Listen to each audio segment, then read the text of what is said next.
17 तारखेला पंतप्रधानांनी जो लॉकडाऊन जाहीर केला होता, दुसरा तिसरा, त्याची मुदत संपली आणि परत पुढचे 15 दिवस म्हणजे 31 मे पर्यंत संपूर्ण देश आणि साहजिकच आहे आपला महाराष्ट्र सुद्धा हा लॉकडाऊनमध्ये आहे.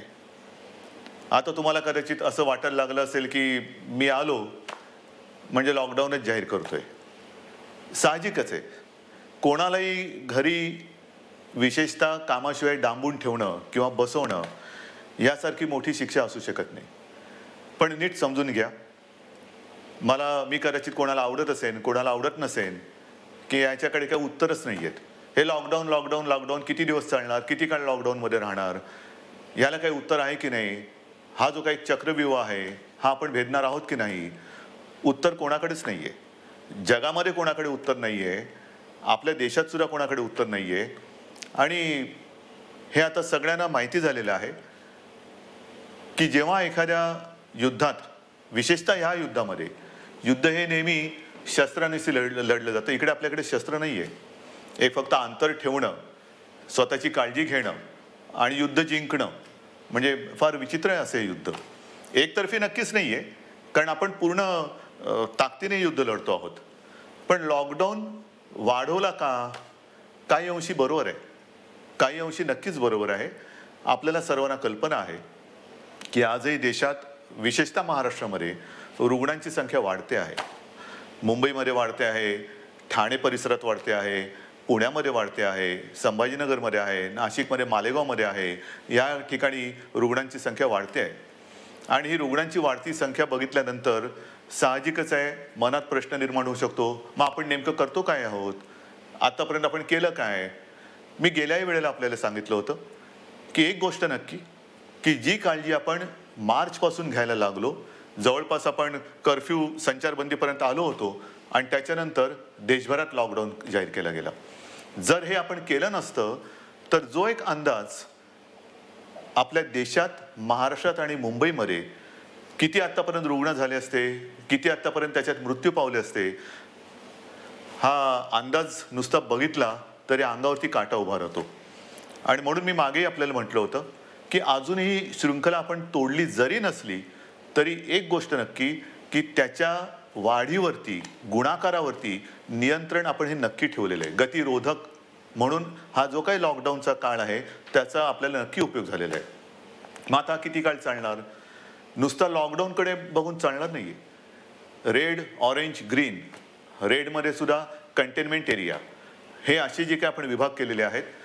ग्रीन झोनमध्ये आपण हळूवारपणाने जवळपास सगळं काही उघडायला परवानगी दिलेली आहे, ती अजूनही देत आहोत. आणखीनही तिथले निर्बंध हे येत्या काही काळामध्ये आपण आणखीन शिथिल करतो आहोत. ऑरेंज झोनमध्ये सुद्धा ही शिथिलता आणलेली आहे. रेड झोनमध्ये विशेषतः कंटेनमेंट एरिया आहे, तिथे मात्र अजूनही आपल्याला शिथिलीकरण करणं हे परवडणार नाही, नक्कीच नाही आहे. उद्योगधंद्याच्या बाबतीत काय आहे? मी मुद्दामून आज आपल्यासमोर थोडेसे आकडेवारी सांगणार आहे. काय काय झालेलं आहे, किती काय केलेलं आहे. पहिल्या प्रथम आरोग्यविषयक काय झालेलं आहे, नंतर उद्योगधंद्याच्या बाबतीत काय करतो आहोत. उद्योगधंद्याच्या बाबतीमध्ये सुद्धा तुम्हाला मुद्दामून मला सांगायचं आहे की नुसतं लॉकडाऊन नाही वाढवत आहोत, आपल्याला ही तारेवरची कसरत करायची आहे आणि ती करतो आहोत. एका बाजूला सुरक्षित राहण्यासाठी लॉकडाऊन म्हणजे सगळं काही थोडक्यात बंद, आणि दुसऱ्या बाजूला हळूवारपणाने काही गोष्टी आपण उघडतो. आजपर्यंत राज्यामध्ये साधारणतः 50,000 उद्योग सुरू करायला आपण परवानगी दिलेली आहे. हा आजचा आकडा आहे. आणि ह्या 50,000 उद्योगामध्ये जवळपास साधारणतः 5-1 लाख मजूर हे काम करायला लागलेले आहे. तसं बघितलं तर राज्यामध्ये 70,000 उद्योग सुरू करायला आपण परवानगी दिलेली आहेच, पण 50,000 उद्योग हे प्रत्यक्ष सुरू झालेले आहेत. आपल्याला कदाचित हा जो काय एक रेड झोनमधला बेल्ट आहे, म्हणजे मुंबई, पुणे आणि त्याच्या आजूबाजूचा परिसर, इथे जे आपण राहतो आहोत, किंबहुना उदाहरणतः संभाजीनगर असेल, ज्या महापालिका आहेत त्यांच्या परिसरामध्ये आपण हे निर्बंध जरा कडक ठेवलेले आहेत, म्हणून आपल्याला ते जाणवत नाही आहे. पण ह्या विभागामध्ये आपण उद्योगधंद्यांना परवानगी दिलेली आहेच, नक्की दिलेली आहे. हे करताना खास करून मला उद्योगांसाठी काही गोष्टी जाहीर करायच्या आहेत. कारण सगळीकडे आता एक ठप्प म्हणजे ज्याला आपण म्हणतो ना पॉजचं बटन दाबलं गेले, जगच असं पॉज झालेलं आहे, सगळं ठप्प, काहीच होत नाहीये, इकडची गाडी तिकडे होत नाहीये. असं वातावरण असताना उद्या जे काय आपल्याला एक भरारी घ्यायची, नक्की घ्यायची भरारी घेणारच, कोणत्याही परिस्थितीत घेणार, तिकडे अजिबात मागे पुढे बघणार नाही. खरं म्हटलं तर आपल्या सरकारला आता 6 महिने होत आहेत. नवीन सरकार असताना नवीन स्वप्न आहेत आपली. आपण एक अर्थसंकल्प जाहीर केला काय, त्याच्यात नवीन नवीन गोष्टी जाहीर केल्या काय, आणि त्या अंमलबजावणीला सुरुवात करण्याच्या आधीच आपल्याला या संकटाला सामोरं जावं लागतंय. ह्या ज्या काही सगळ्या आपल्या योजना आहेत, या योजना कोणत्याही परिस्थितीत आपण अंमलात आणणार म्हणजे आणणारच. त्या एका हिमतीने आपण पुढे जातो आहोत. परंतु नवीन उद्योग येण्यासाठी एक वेगळी स्पर्धा आहे. कोण काय करतंय, कोण काय आणखीन सुविधा देते. महाराष्ट्रापुरतं बोलायचं झालं तर आज आपण महाराष्ट्रामध्ये जवळपास 40,000 एकरपेक्षा जास्त जमीन ही नवीन उद्योगधंद्यासाठी राखून ठेवत आहोत. 40,000 एकरपेक्षा जास्त. त्याचप्रमाणे नवीन उद्योजक जे येणार आहेत, नवीन उद्योग जे परदेशातून येतील किंवा आपले काही उद्योजक आपले नवीन लोक काही नवीन उद्योग सुरू करू इच्छित असतील, ग्रीन इंडस्ट्रीज ज्याला आपण म्हणतो, म्हणजे प्रदूषण न करणाऱ्या इंडस्ट्रीज किंवा उद्योग, त्यांच्यासाठी सुरू करताना कोणत्याही अटीतटी त्यांना आपण ठेवणार नाही. परवानगीशिवाय तुम्ही उद्योग सुरू करा, फक्त अट एक, प्रदूषण करायचं नाही, अजिबात करायचं नाही. प्रदूषण करू नका, चला उद्योग सुरू करा, या आम्हाला पाहिजे, महाराष्ट्र तुमची वाट बघतोय. महाराष्ट्र हा नेहमी एक उद्योगशील आहे, सुधारणावादी आहे. म्हणून आपण नवीन जे उद्योजक येत आहेत त्यांच्यासाठी या अटीतटीचा सामना त्यांना करायला लागणार नाही, असं धोरण आपण बनवलेलं आहे. या नवीन उद्योजकांनो, या महाराष्ट्रामध्ये या. त्याचबरोबरीने साधारणतः पुढचे काही दिवस म्हणजे असं म्हणतात की या कोरोनानंतर जग बदललं जाणार आहे, नक्कीच बदललं जाईल. कदाचित हे नवीन उद्योजक येणार असतील, ते म्हणतील आम्ही येऊ इच्छितो, पण आम्हाला तुमच्याकडे जमीन विकत घ्यायला आत्ता आम्हाला परवडणार नाही. ठीक आहे, तुम्ही या, भाडेतत्वावरती जमीन तुम्हाला देतो, भाडेतत्वावरती जमीन देतो, या, तुम्हाला मूलभूत सुविधा असतील त्या तुम्हाला देतो, अटीतटीचा सामना तुम्हाला करावा लागणार नाही. पण या राज्यामध्ये नवीन उद्योग पर्व आपण सुरू करू. आणि त्याचबरोबरीने मला एक सांगायचं आहे की आत्तापर्यंत जिथे हे उद्योग आपण सुरू केलेत, आणि असं काही नाही आहे की रेड झोन म्हटल्यानंतर आता आयुष्य आपलं रेड झोनमध्ये जाणार आहे, नाही. आपल्यासमोर 2 मोठी आव्हानं आहेत, नक्कीच आहेत. एक म्हणजे जिथे या कोरोनाचा प्रादुर्भाव नाही असा ग्रीन झोन, तो ग्रीन झोन हा आपल्याला कोरोना विरहित ठेवायचा आहे, हे मोठं आव्हान आहे.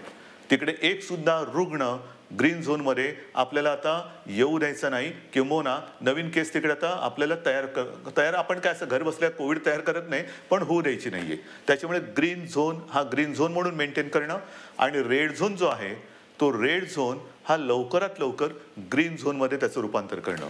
म्हणजे रेड झोन सुद्धा आपल्याला हळूहळू हा ग्रीन झोनमध्ये आणायचा आहे. आणि म्हणून जिथे जिथे ग्रीन झोनमध्ये आपण उद्योगधंद्यांना परवानगी दिलेली आहे, अनेक ठिकाणी आपण बघतो आहोत की कामगारांची आता उणीव आहे. कामगार हे बरेचसे परराज्यातले निघून गेलेले आहेत. मला खास करून माझ्या महाराष्ट्राच्या भूमिपुत्रांना सांगायचंय, जसं आजपर्यंत तुम्ही महाराष्ट्रासाठी, महाराष्ट्र सुरक्षित ठेवण्यासाठी सरकारचं ऐकलत, घरामध्ये राहा, सुरक्षित राहा, ही एक आपली त्याच्यातले एक घोषवाक्य होतं. आतापर्यंत तुम्ही घरात बसलात आणि महाराष्ट्र वाचवलात. आता जिथे जिथे ग्रीन झोन आहे, तुम्ही एका आत्मनिश्चयाने बाहेर पडलं पाहिजे की मी माझा महाराष्ट्र पुन्हा एकदा उभा करणार. मी जसा महाराष्ट्र वाचवलेला आहे, मी म्हणजे तुम्ही, मी एकटा नाही, तुम्ही. महाराष्ट्र आजपर्यंत आम्ही सुरक्षित ठेवला, या कोविडच्या प्रादुर्भावापासून हा जो ग्रीन झोन आहे तो सुरक्षित ठेवला. आता या ग्रीन झोनमध्ये जे उद्योग सुरू झालेले आहेत त्या उद्योगांना जर मनुष्यबळ कमी पडत असेल तर माझा महाराष्ट्र हा अगदी मोदीजींच्या भाषेत आत्मनिर्भर करण्यासाठी मी स्वतःहून आता पुढे येत आहे. या पुढे या, जे उद्योग आहेत, उद्योग सुरू झालेत, त्यातली ही संधी आहे, ही संधी तुम्ही घ्या, संधी वाया दौडू नका. या सगळेजण समोर या, उद्योग सुरू करू, आपण महाराष्ट्र उभा करू. आपण एक जगासमोर एक उदाहरण ठेवू की हा महाराष्ट्र खरंच लढवय्यांचा आहे, हा संकटाला भीत नाही, संकटामध्ये सुद्धा मर्दासारखा सामोर जातो, तो हा शिवरायाचा महाराष्ट्र आहे. म्हणून मला जे ग्रीन झोनमध्ये आहेत आणि जिथे जिथे उद्योगधंदे सुरू झालेत पण मनुष्यबळ कमी पडत असेल तिथे मला आज भूमिपुत्रांची गरज आहे. भूमिपुत्रांनो पुढे या. ही आपली भूमी आहे, आपला महाराष्ट्र आहे. पुढे येऊन आपला महाराष्ट्र हा आपल्या पायावरती आपण उभा करू. हा निश्चय फार महत्वाचा आहे. हे उद्योगधंद्याचं झाल्यानंतर महत्वाचा मुद्दा काय आहे की आरोग्यविषयक काय, कारण अजूनही जे काही जणांना असं वाटतंय की हे एक अशीच भीती आहे, फ्लू काय, सर्दी आहे, खोकला आहे, होतो जातो, आजपर्यंत काय कोणाला झालं नाही. झालं ना. पण विशेष म्हणजे आत्तापर्यंतचा जो फ्लूचा एक भाग आहे त्याच्यात सुद्धा जसं स्वाईन फ्लू एक आहे त्याला औषध आलेलं आहे, पण ह्या कोरोनावरती अजूनही औषध आलेलं नाही. तोच एक मोठा धोका आहे. मी उगाच तुम्हाला आकडे सांगून काय घाबरवण्याची माझी इच्छा नाही, अजिबात नाही आहे. तुम्हाला भीती घालण्यासाठी मी आलेलो नाही आहे. पण मुंबईमध्ये जेव्हा आपण सुरुवात केली त्यावेळेला जी परिस्थिती होती ती परिस्थिती बघितल्यानंतर आजची जी परिस्थिती आहे, आपण काय काय आरोग्य सुविधा केलेल्या आहेत.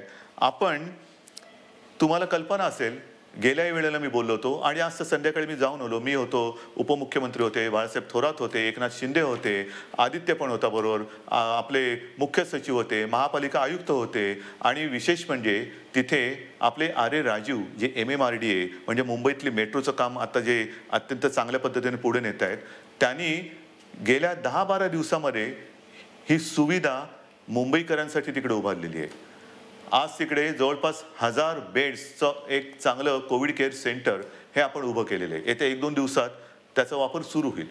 मुंबईमध्ये ठिकठिकाणी, मी मुंबईपुरतं बोलतो, मुंबईमध्ये नंतरचं पुढचं मी बोलणारच आहे, पण मुंबईमध्ये ठिकठिकाणी म्हणजे असं बांद्रा कुर्ला कॉम्प्लेक्स संकुल आहे, तिथे आणखीन 1000 बेड्स वाढवतो आहोत. गोरेगावचं एक्झिबिशन ग्राउंड आहे तिकडे वाढवतो आहोत. रेसकोर्सवरती त्या पार्किंगमध्ये होत आहे. वरळीला डोममध्ये तर सुरू केलेलाच आहे. आणखीन 1-2-3 ठिकाणी मुलुंड चेक नका आहे, ठाण्यामध्ये आहे. हे आता नुसतं कोविड केअर सेंटर म्हणून नाही राहणार. या सगळ्या जम्बो फॅसिलिटी ज्याला म्हणतो, या जम्बो फॅसिलिटीमध्ये जे जे आवश्यक लागतं ते तिकडे आपण करणार आहोत. म्हणजे विशेषतः सगळ्यांनाच काही व्हेंटिलेटरची आवश्यकता लागत नाही, पण अनेक जणांना ऑक्सिजनची आवश्यकता लागते. म्हणून ह्या सगळ्या सुविधांमध्ये ऑक्सिजनची सुविधा असणाऱ्या बेड्स हे आपण जास्तीत जास्त करतो आहोत. त्याचप्रमाणे काही ठिकाणी आपण अतिदक्षता विभागात म्हणजे ICU बेड्स हे सुद्धा उपलब्ध करत आहोत. ICU बेड्स म्हणजे हॉस्पिटलमध्ये तर आपण ते वाढवतोच आहोत, पण हॉस्पिटलच्या बाहेर ही जी काय आपण रुग्णसेवा किंवा सेंटर्स उभी करतो त्याच्यामध्ये सुद्धा ICU बेड्सची सोय आपण करतो आहोत.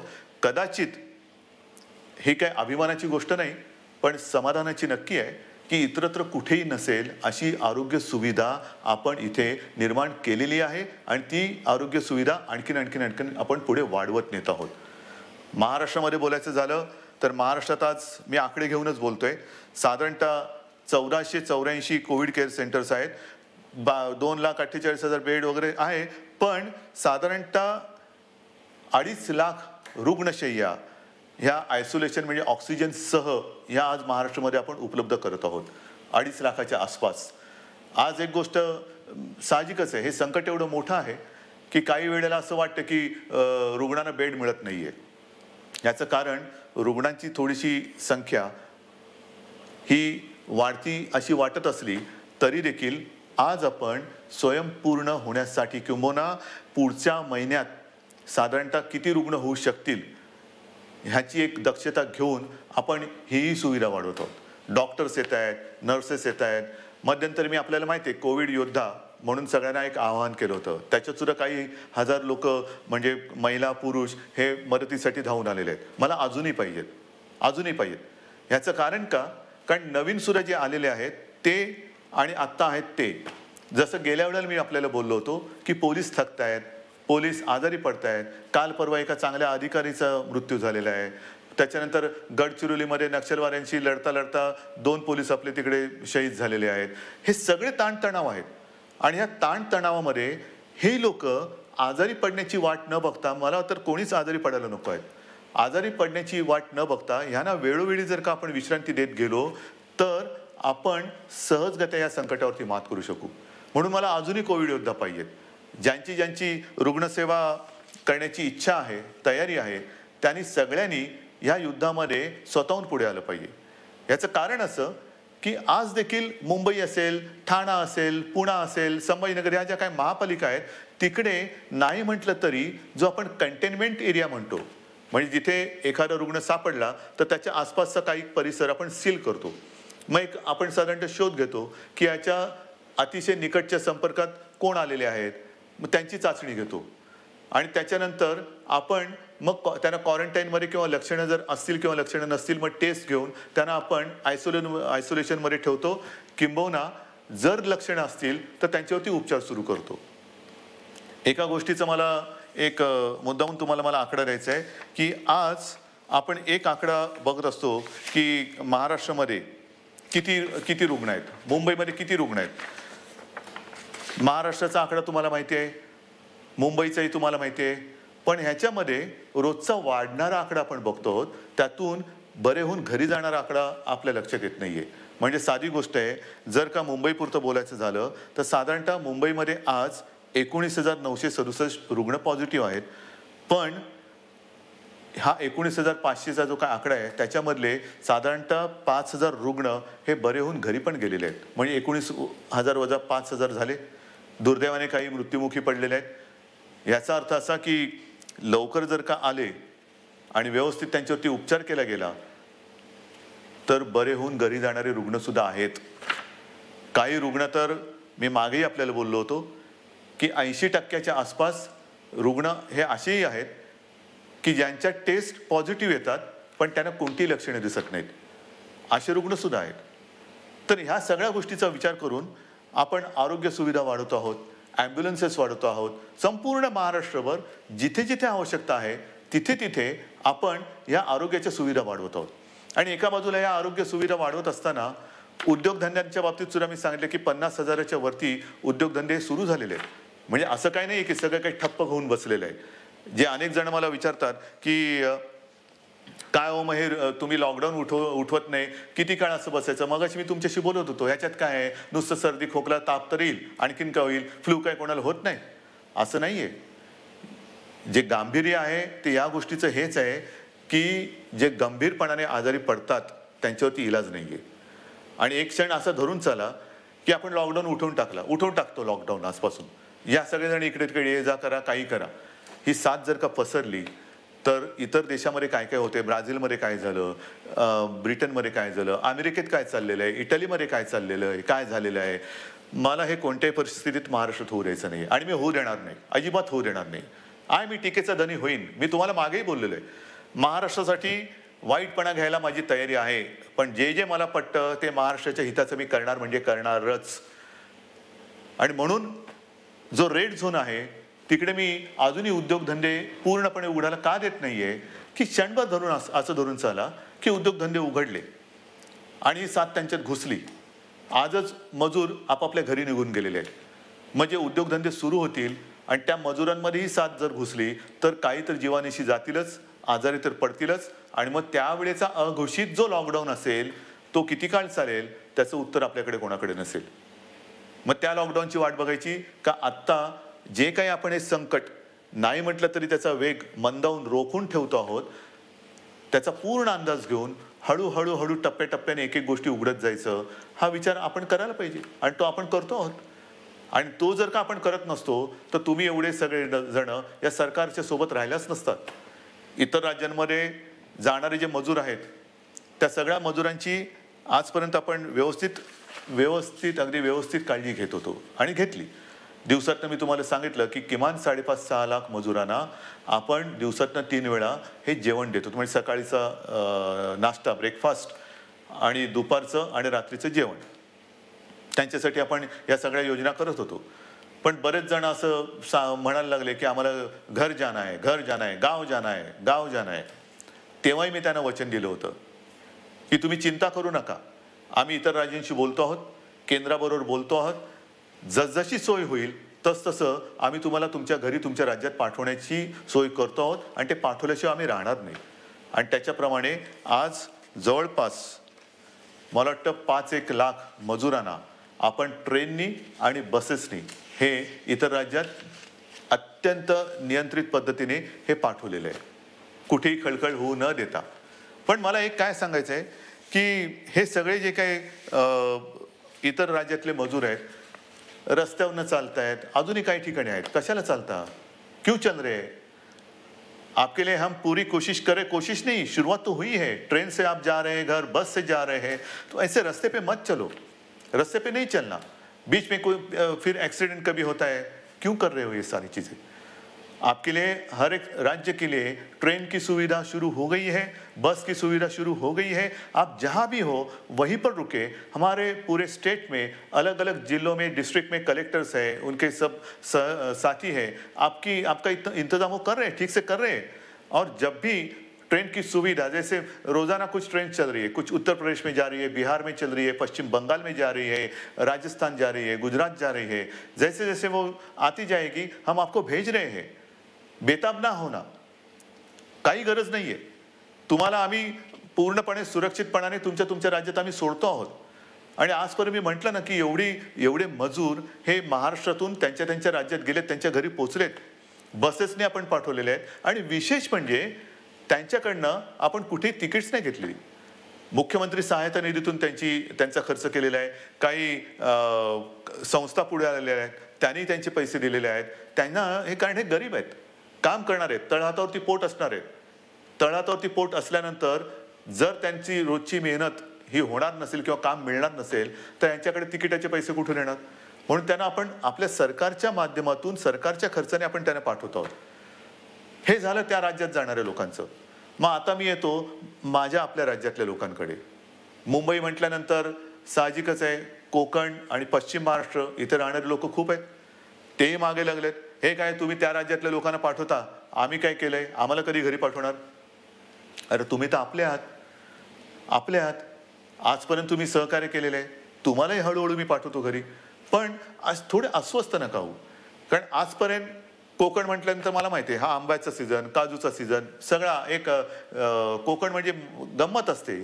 या मोसममध्ये कोकणात जाणं, फणस आहे, मजा असते. कोकणामध्ये जाणं हे या दिवसात सुट्टी, मग कोणाचे आजी आजोबा असतील, कोणाचे मामा मामी असतील, काका काकी असतील, सगळे नातेवाईक असतात, त्यांच्याकडे जायचं, गावातल्या घरात राहायचं, आंबे खायचे, गंमत असते. पण ह्या उन्हाळ्यात ती गंमत नाहीये. मी आपल्याला सगळ्यांना मुद्दामून एक विनंती करतो की कृपा करून आपण तरी रस्त्यावरनं किंवा इकडून तिकडून असे जाऊ नका.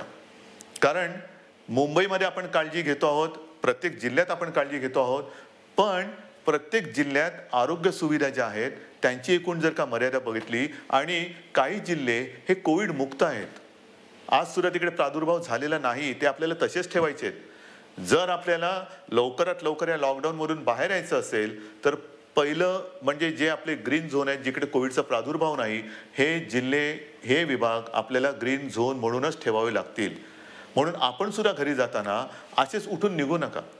आपल्याला सुद्धा जर जायचं असेल, खरंच पहिलं जायचं आहे का थोडे दिवस थांबून आपण जाऊ शकता, थोडा धीर धरला तर सगळ्यांनाच बरं होईल.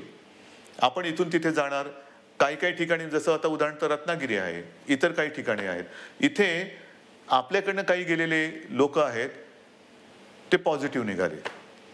झालं, एक केस तिकडे आली, मग तिकडे पुन्हा ते कंटेनमेंट झोन आला, हे आलं, ते झालं. म्हणजे आतापर्यंत जिकडे काही नाहीये तिकडे हा सगळा नसता खटोटोप आला. तर म्हणून मला असं वाटतं थोडंसं धीराने जाऊया. एक नियंत्रित पद्धतीने जसं आपण इतर लोकांना पाठवतो आहोत, परराज्यातले काही लोक आपण आपल्याकडे घेतो आहोत. आता तर परदेशातून आपल्याकडे येणारी लोक सुद्धा सुरू झालेली आहेत. हाय, हळूहळू आता जग हालचाल करायला लागलंय. असं काही नाही की सगळे ठप्प बसलेत. परदेशातली लोक आपल्याकडे परत येत आहेत. आपल्याकडची काही जी अडकलेली लोक ती परदेशात त्यांच्या देशात जात आहेत. रोजची थोडी विमानं सुरू झालेली आहेत. पण इथले तिथे आणि तिथले इथे आल्यानंतर क्वारंटाईन म्हणजे विलगीकरण हे फार महत्वाचं आहे. विलगीकरण, कारण आपण जर का कळत नकळत हा व्हायरस आपल्यासोबत नेत असू तर आपल्यापासून, मी जसं मगाशी म्हटलं ना की काही जणांना ह्याचा प्रादुर्भाव झालाय पण लक्षातही येत नाही एवढं चांगल्या पद्धतीने ते त्याचा प्रतिकार करतायत. म्हणजे लक्षणं नाही आहेत आणि कोणत्याही औषधाशिवाय ते बरेही होत आहेत. परंतु त्यांना जरी काही झालं नाही आणि होऊ नयेच तरी वाहक म्हणून ते काम करू शकतात. म्हणजे त्यांना काही नाही झालं आणि गेला घरी आणि कळत नकळत व्हायरसचा प्रादुर्भाव झाला असेल तर तो तिकडे दिला व्हायरस, म्हणजे तो इकडचा व्हायरस तिकडे गेला आणि जो तिथे नाहीये तो पसरून ठेवला. म्हणून मला माझ्या खास करून कोकणातील बांधवांना, माता भगिनींना सगळ्यांनाच सांगायचं आहे, पश्चिम महाराष्ट्रातल्या सगळ्या बांधवांना भगिनींना सांगायचं आहे की कृपा करून घाई गडबड करू नका, अस्वस्थ होऊ नका. हे थोड्या काळापुरती ही परिस्थिती आहे, तिच्यावरती आपण मात करतो आहोत, मात करणार आहोत. आपले कुटुंबीय आहेत, आप्तजन आहेत, त्यांच्या सुरक्षेसाठी जर का आपण आपलं हे जाणं थोडंसं थांबवलं आणि काही दिवसानंतर जर जाण्याचा विचार केला तर महाराष्ट्रावरती, तुमच्या कुटुंबियांवरती फार मोठे उपकार आपले होतील. म्हणून कुठेही अस्वस्थ होऊन लगेचच्या लगेच जर जाण्याची गरज नसेल तर पुन्हा मी सांगतो की कृपा करून आपल्या घरी जाण्याची म्हणजे गावी जाण्याची घाई करू नका. आता पुन्हा मी थोडंसं एक सांगणार आहे की अनेक जण आता म्हणायला लागलेले आहेत की कोरोनासोबत जगायला शिका. म्हणजे काय करायचं? आमची तयारी आहे कोरोनासोबत जगायची, पण कोरोनाची तयारी का आम्हाला त्याच्यासोबत जगू द्यायची? कोरोना जर का तयार नसेल तर आपण कसं त्याच्यासोबत जगणार? पण हे जगणं जर का अनिवार्य असेल तर काही गोष्टी म्हणजे कोरोनानंतर जग बदलेल, नक्की बदलेल. काय बदलेल? तर कोरोनानंतर आपल्याला जसं आपण म्हणतो ना की आजपर्यंत घरात राहा आणि सुरक्षित राहा, आता आपल्याला नवीन एक वाक्य घ्यावं लागेल. घरात राहा, सुरक्षित राहा हे झालं, पण घराबाहेर राहताना सावध राहा. नेहमी आपल्याला एक सावधानता बाळगायला पाहिजे. म्हणजे ओघाने आलंच हात धुणं. अनेक ठिकाणी मी असंच बघितलेलं आहे, कारण उन्हाळा आहे, घाम तर येतोच, मग आपण काय करतो, मास्क बाजूला करतो आणि हाताने रुमालाने तोंड पुसतो, बाजूला ठेवतो. तोच धोका आहे. पहिली गोष्ट, हात सतत धुत राहायचं. कारण नसताना किंबहुना शक्यतोवर तोंडाला, चेहऱ्याला हात लावायचाच नाही. कारण हा जो व्हायरस आहे अजूनही त्याच्यावरती संशोधन सुरू आहे. किती काळ कुठल्या पृष्ठभागावर तो किती काळ जिवंत राहू शकतो. समजा एखाद्याच्या शिंकेतनं, खोकल्यातनं, बोलण्याच्या एका त्या तुषारातून तो कुठे पडला असेल, त्याला हात लागला आणि तो कळत नकळत पुन्हा आपल्या डोळ्याला लागला तर डोळ्यातनं तो शरीरात जाऊ शकतो, नाकाला लागला, तोंडाला लागला. म्हणून ह्या ज्या काही गोष्टी आहेत ह्या आपल्याला अशाच ठेवून पुढचे काही दिवस, काही महिने हे सावधतेने राहावंच लागेल. या सगळ्या ज्या गोष्टी मी तुम्हाला सांगतो आहे, या गोष्टी ह्या फार महत्त्वाच्या आहेत. इतके दिवस तुम्ही जी शिस्त पाळली ती शिस्त मला थोडी जास्त पाहिजे, कडक पाहिजे. कारण आज देखील जो कंटेनमेंट एरिया आहे किंवा रेड झोन आहे, कारण नसताना लोक बाहेर पडत आहेत. नका पडू. त्याच्यानंतर अजून देखील धार्मिक सण, उत्सव, धार्मिक जमाव यांना कुठेही परवानगी आपण दिलेली नाही, देऊ शकत नाही. कारण जेवढी गर्दी होईल तेवढा हा धोका अधिक वाढणार आहे, अधिक पसरणार आहे. आणि म्हणून सावध राहामध्ये दोन हात अंतर ठेवून 2 हात दूर राहिलेलं बरं. तसं 2 हात दूर राहून एकमेकापासून आपल्याला राहायचं आहे. तोंडावरती मास्क तर लावायचा आहे, हात सतत धुवायचे आहेत. आणि सरकारच्या सूचना म्हणजे 31 तारखेपर्यंत जरी लॉकडाऊन हा असा असला तर ह्या गतिरोधक आहे. आजपर्यंत ग्रीन झोनमध्ये जवळपास सगळी बंधने आपण शिथिल केलेली आहेत. महत्त्वाचा मुद्दा, या ठिकाणी आता हळूवारपणाने काही दुकानं सुद्धा आपण उघडायला परवानगी देऊ येत्या काही काळामध्ये. कोणतीही गोष्ट ही सुरू करण्यापूर्वी आम्ही असं ठरवलं आहे, सरकारने असं ठरवलेलं आहे की जनतेला पूर्ण कल्पना द्यायची. कारण काही गोष्टी तुम्हाला कल्पना आहे, आपण उघडायला परवानगी दिली आणि ही जी काही झुंबड उडाली पुन्हा सगळं बंद करावं लागलं. काही देशांमध्ये हेही झालेलं आहे की लॉकडाऊन उठवला, झुंबड उडाली, साथ वाढल्यानंतर पुन्हा सगळं बंद करावं लागलं. तसं नाही करायचं. आपल्याला शांतपणाने एखादी गोष्ट आपण सुरू करू ती सुरूच ठेवायची आहे. एखादी गोष्ट म्हणजे जसं मार्केट असेल, दुकानं असतील, आणखीन काही गोष्टी असतील, उद्योगधंदे असतील, एवढ्या शिस्तीने ते आपल्याला पुढे चालवायचे आहेत की एकदा सुरू केलेली गोष्ट पुन्हा थांबवण्याची वेळ येता कामा नये. आणि म्हणून तुम्हाला मी मध्ये सूचना देत राहीन. काही गोष्टी सुरू करण्यापूर्वी, जसं आता उदाहरणार्थ आज 18 तारीख गेली, जून महिना म्हणजे शैक्षणिक वर्ष सुरू होणार. अजूनही काही जणांच्या परीक्षा राहिलेल्या आहेत. परीक्षांचं काय करणार? शाळा कशा सुरू करणार? शैक्षणिक वर्ष सुरू कसं करणार? ऑनलाईन सुरू करणार का प्रत्यक्ष शाळा सुरू करणार? हे सगळे मोठे विषय आहेत. आणि कोणत्याही परिस्थितीत शैक्षणिक वर्ष आपल्याला वाया जाऊ द्यायचं नाही, जाऊ देऊ शकत नाही आपण. शाळा कशा सुरू करायच्या, त्याच्यात खबरदारी काय घ्यायची, शिक्षण कसं सुरू करायचं, शाळा कॉलेजेस आली, ॲडमिशन्स आल्या, कशा करायच्या, कुठे आपण काय करू शकतो याही विषयी आपला विचार सुरू आहे. आणि माझी तर इच्छा अशी आहे की हे जे संकट आहे हे कोणत्याही परिस्थितीत आपल्याला पावसाळ्यापूर्वी संपवायचं आहे. पावसाळ्यापूर्वी हे संपवायलाच लागेल. कारण जून महिना सुरू झाल्यानंतर शाळा कॉलेजेस यांचे प्रवेश त्यांची शैक्षणिक वर्ष हे सगळं सुरू करावं लागतंय. आणि ह्या सगळ्याचा विचार करता मला असं वाटतं जो वेग मी तुम्हाला मगाशीच सांगितलं, मी आकडे माझ्याकडे आहेत, साधारणतः मे किंबहुना एप्रिल शेवटापर्यंत महाराष्ट्रामध्ये काय रुग्णसंख्या झाली असती, ही संख्या जर का आपण बघितली असती तर थरकाप उडाला असता. मे मध्यामध्ये काय संख्या होऊ शकली असती, काय संख्या होऊ शकते, मे एंडला काय होऊ शकते, हे जे आकडे आपल्यासमोर शक्यता म्हणून येत होते किंवा येत आहेत ते बघितल्यानंतर हे थरकाप उडवणारे आकडे. पण तिथपर्यंत आपण पोचलो नाही आणि तुम्हाला मी पोचू देणार नाही, अजिबात देणार नाही. जोपर्यंत तुमचा आणि माझा विश्वासाचा धागा हा मजबूत आहे तोपर्यंत मला खात्री आहे, नवे माझ्यात आत्मविश्वास आहे की हे संकट आपण नुसतं दूरच नाही तर परतून लावल्याशिवाय राहणार नाही. आणि म्हणून मला असं वाटतं, मलाही काही आनंद होत नाही, अजिबात होत नाही की मुख्यमंत्री झालो आणि हे बंद ते बंद ते बंद. म्हणजे पूर्वी मुंबई बंद भारत बंद आपण करत होतोच, पण हे अशा पद्धतीने नाही. हा बंद कोणालाच परवडणार नाही. आता आपल्याला सगळं पुन्हा एकदा जनजीवन हे रुळावरती आणायचं आहे. जनजीवन हे पुन्हा आपल्याला सहजतेने जगायला सुरुवात करायची आहे. पण ह्याची एक आता अशी शक्यता नव्हे, खात्री वाटते की हे जनजीवन पूर्ण सुरळीत व्हायला काही काळ हा जावा लागणार. जेवढी स्वयंशिस्त आपण अधिक पाळू तेवढे लवकर आपण ह्या बंधनातून मुक्त होऊ.